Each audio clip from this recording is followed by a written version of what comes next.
I changed my presentation early this morning because I felt that there was certain things not being said. There were certain assumptions about America, about American democracy, about the American dream that was being talked about day before yesterday and today. And it disturbed me, and I was really pleased that Deborah started by using certain dirty words, words which have become disenfranchised in the progressive community, like racism. That word has been rather absent in the discussions in the last couple of days. So, Deborah, thank you for bringing that right to the center.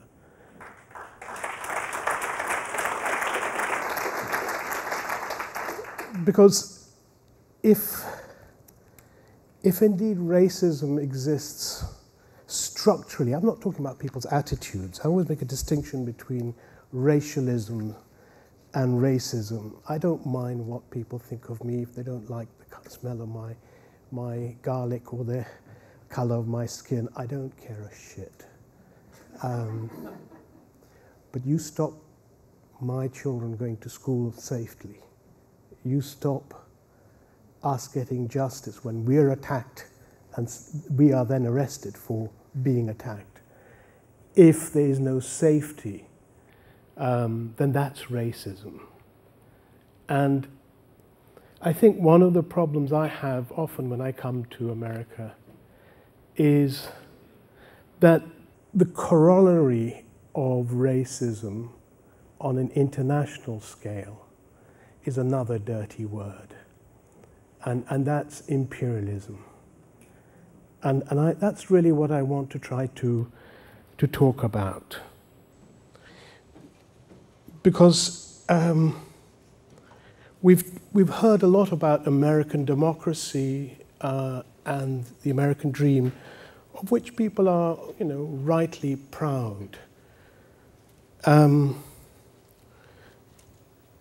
But how American democracy appears to Americans and how American democracy appears to us in Africa are two very different things.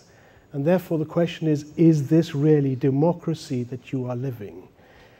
If its backside, as it were, is one in which it renders huge parts of the world into a destructive experience.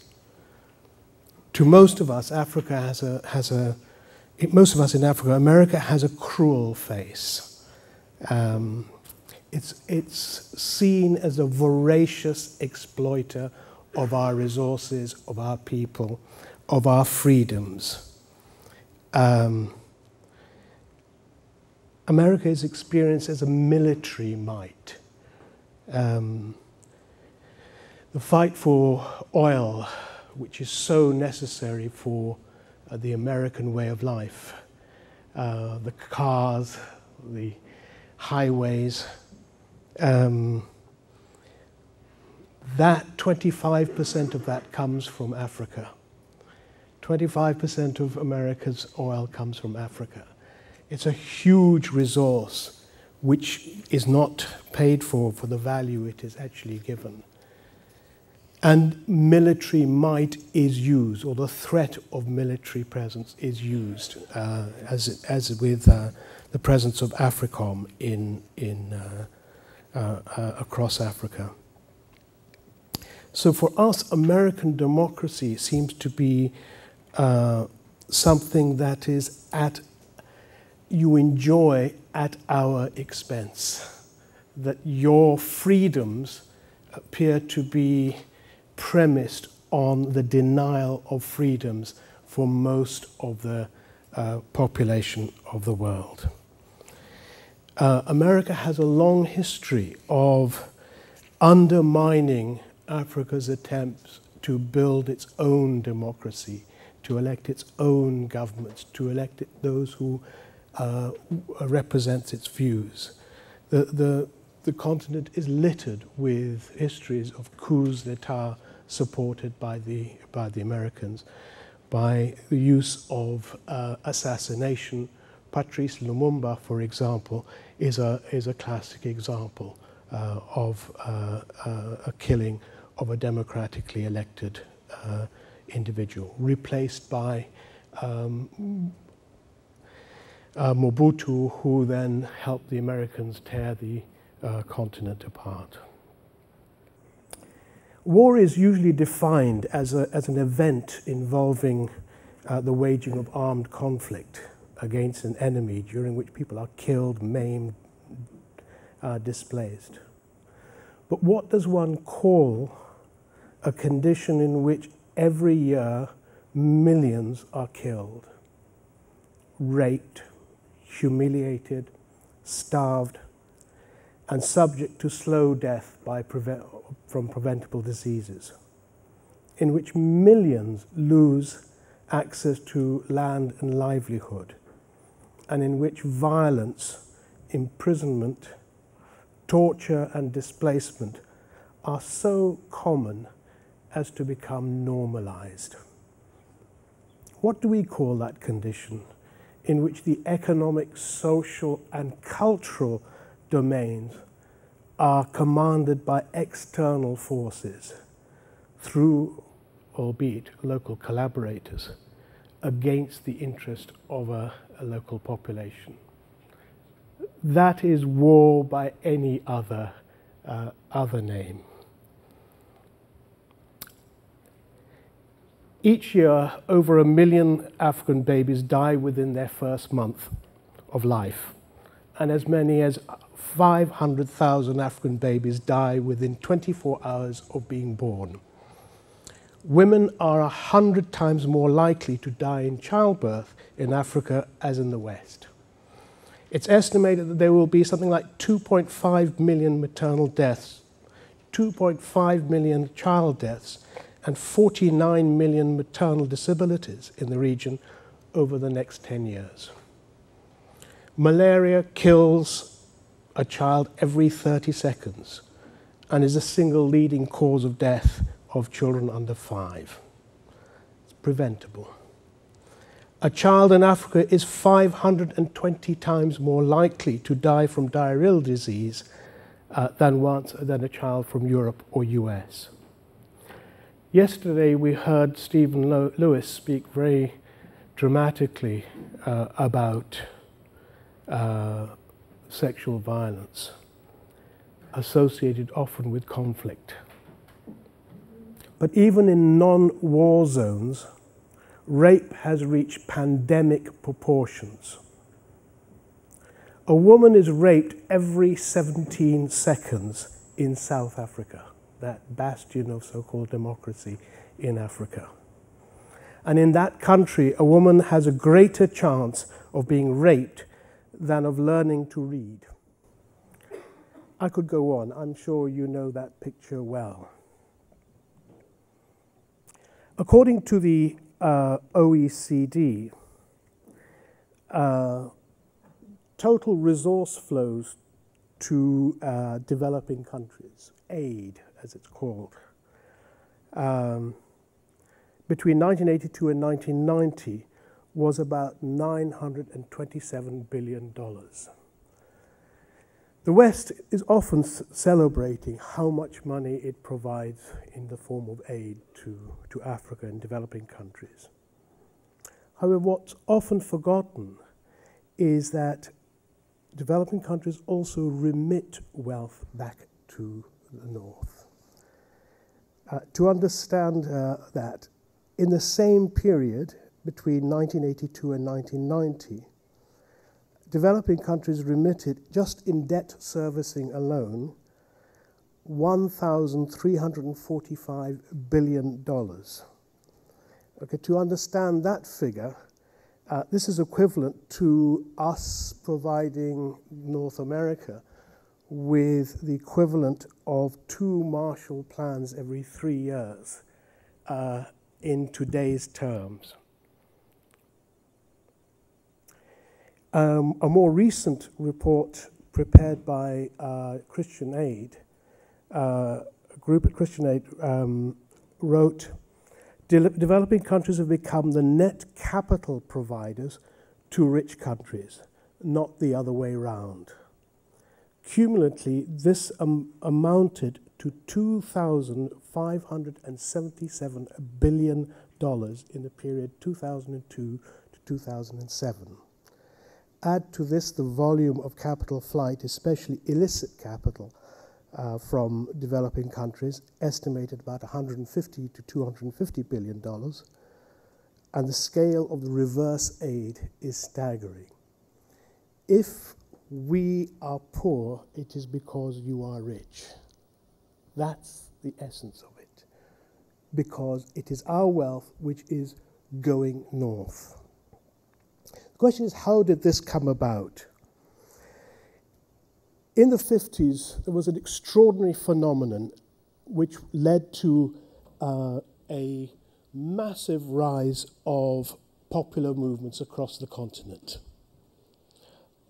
These movements aspired towards some kind of emancipation, some kind of freedom from colonial rule.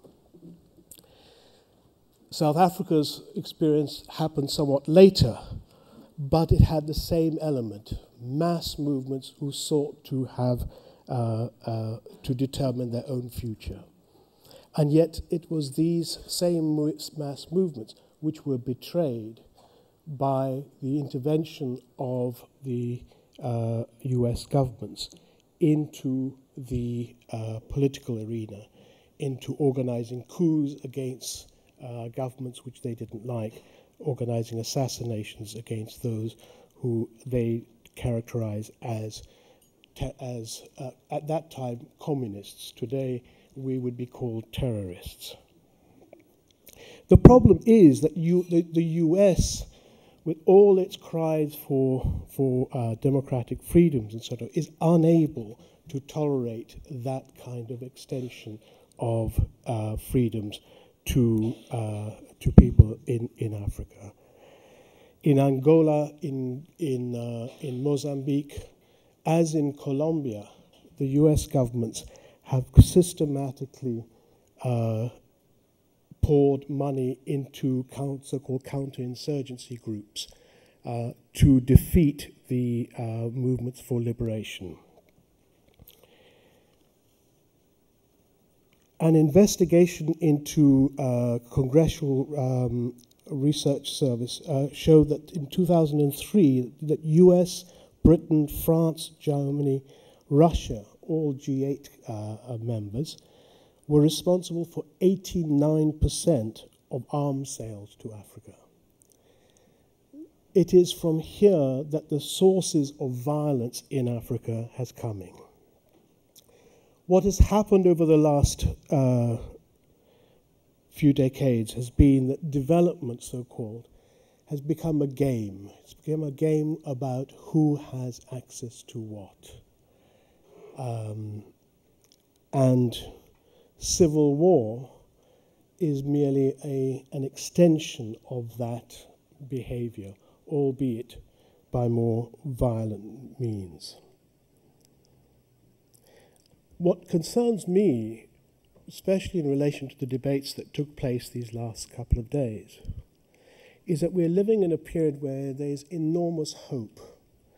There is a possibility that Barack Obama might be your next president.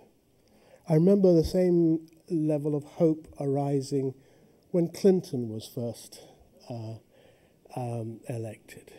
And yet, Rwanda, the Clinton administration was fully cognizant of what was about to be unleashed when well over 800,000 people were massacred in the space of 2 or 3 months.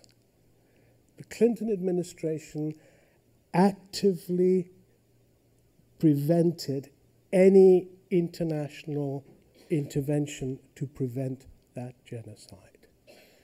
The Clinton administration prohibited, vetoed any move for that. So what are the guarantees, I would ask you, that the new Democrat regime coming into Washington is going to be any different? And it's not a question of whether Obama is a nice person or not. He is a Kenyan. And I've lived through 3 Kenyan presidents, so I'm not sure I'm in a position to recommend one to you. Nevertheless, what he has, I feel, given rise to is an immense hope. It's not his policies that are that different from the rest of the cabal, but it is the hope that I think he inspires in everyone, not least to us in Africa, okay, that this time things could be different.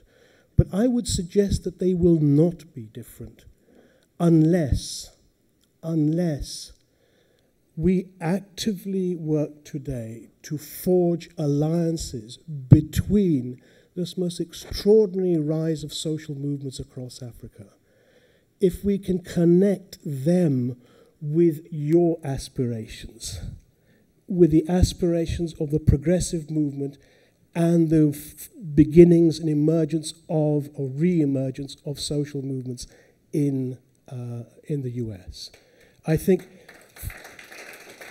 for us, the first hand that we will reach out, and those of you who know Pambasuka News will know that we've extended our hand in saying, as Pan-Africanists, those who have a historical connection with our continent are part of our struggle, and that their struggle is ours. And it is that connection that will transform or limit the possibilities of a new regime in Washington from behaving like what others, other democratic and Republican regimes have done. If we are poor because you are rich, your freedoms should not be, if they're true freedoms, at our expense. Thank you.